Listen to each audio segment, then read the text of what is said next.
真人認識人同上網傾偈係兩回事嚟嘅，其實。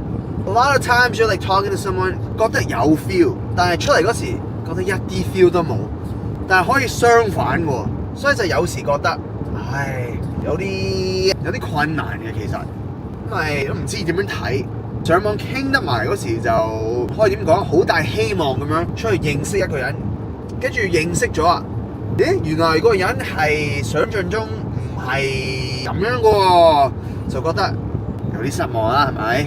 所以就可能用啲交友 app 嚟識人就係呢個缺點啦。但係用交友 app 我覺得有好多 positive 嘅，可以真係好快咁就認識到好多人啦，同埋唔使好咁尷尬咁樣睇下估下咁樣睇下一個人係咪單身一係點啊？因為擺明係單身係咪？如果用緊交友 app， 所以就係 pros and cons，right？ 只要講嘅就係繼續啦，係咪？